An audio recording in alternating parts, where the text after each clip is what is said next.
And according to Dahak, he's been stuck in orbit around Earth for 52,000 years after a mutiny on board.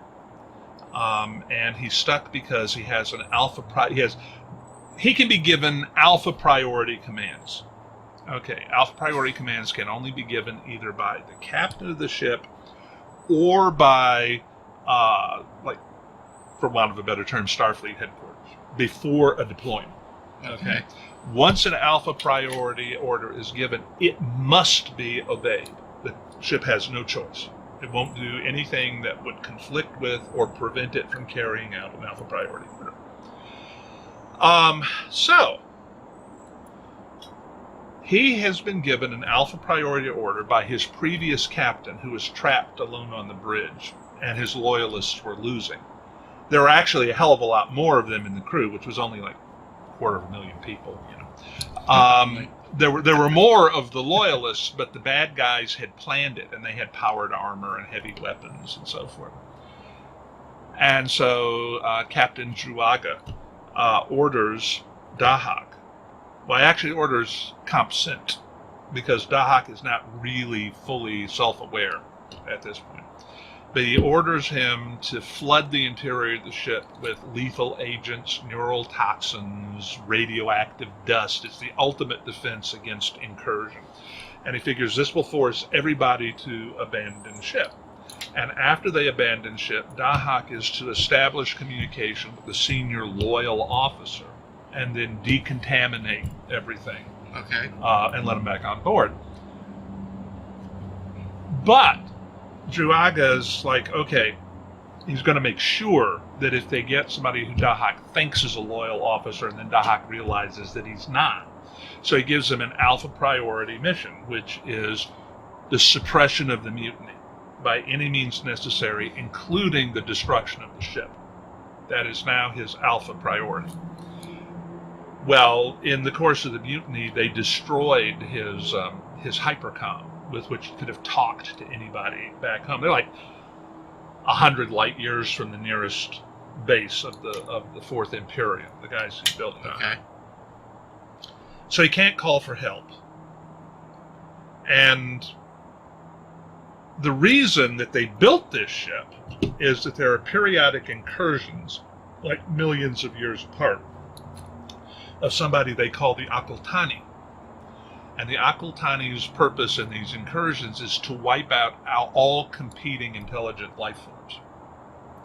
And humanity is unique. It's survived 2 previous incursions by the skin of its teeth. Like each time they were pruned back to just one star system. Well, this time when they head back out, they're like, not going to happen again. So they built this fleet, like 5,000 of these ships, each the size of our moon. Okay. And Dahak has been sent out to picket one of the traditional Akultani incursion routes. Earth happens to lie right in the middle of it.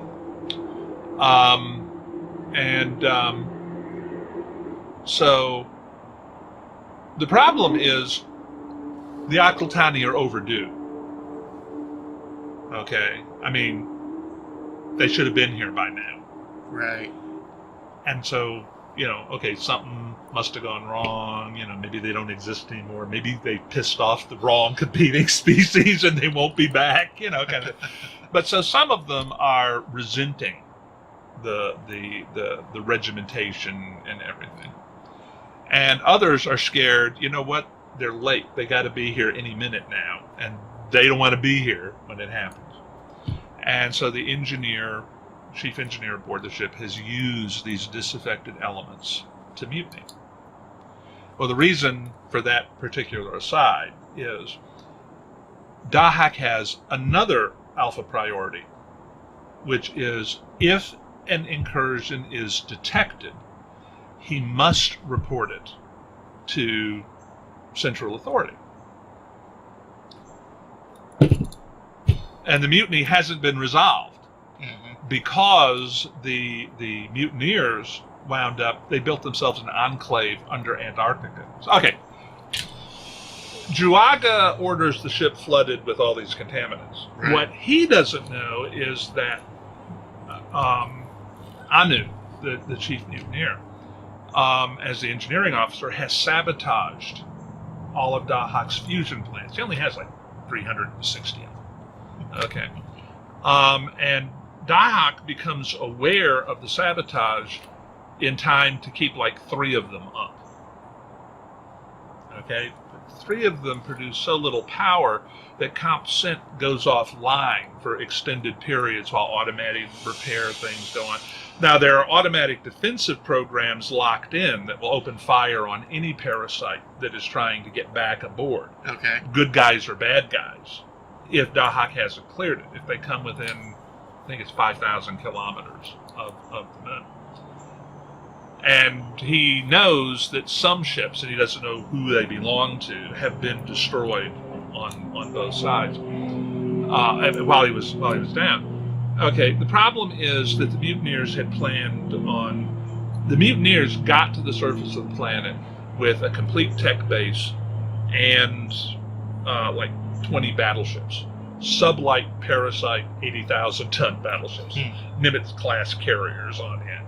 Okay. And the Anu had told the members of his group who didn't want to kill all the loyalists that they would use those ships in that tech base when they marooned the loyalists on the surface of the planet. Okay. Instead, Anu and his people are using them, and the loyalists have like, well, we got our life. Okay. Anu realizes quickly that his plan to take out the ship's power entirely hasn't worked. But by the same token, the ship is still here instead of going to get help, and it hasn't done anything to swat him. Okay? So he doesn't know whether or not Comp Cent is still up. So he goes into into cryosleep down there in Antarctica to wait out the eventual inevitable failure of the ship's systems. Well, 52,000 years, the ship is still here, and Anu is now on like his 5th body, because what he's been doing is he only took the guys who he knew he could trust out of cryo, and they've been sort of harvesting bodies of the guys who trusted them to move their brains over into when they live like 500 years each. Okay. So, but when they get towards the end of that, they just harvest another guy and move him over.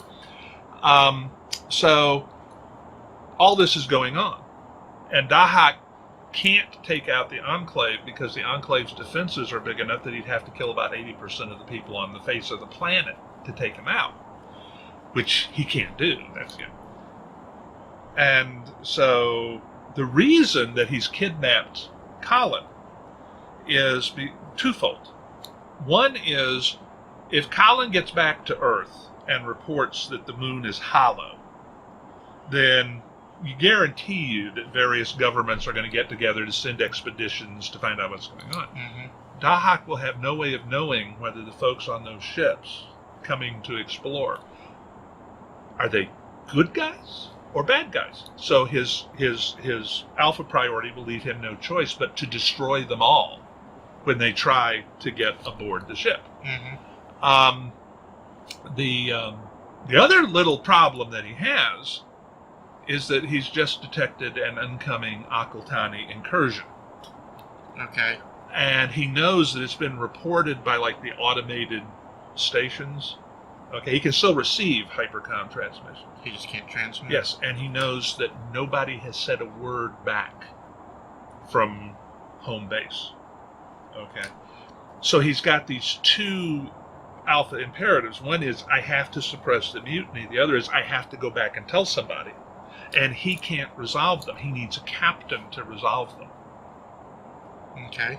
And so Colin is like, yeah. And he says, that's you. And Colin says, oh, no. And he says, look, under fleet regulations, every member of the core crew and any children born to them during the deployment are members of the crew, because deployments last like 25 years. Okay. My Captain Juaga's deployment has not ended. I haven't been able to go home and end the deployment. You are a direct descendant of my core crew. And you are the first member of my core crew to be on board in 50,000 years. That makes you the senior member of the crew. And therefore, by definition, you're captain.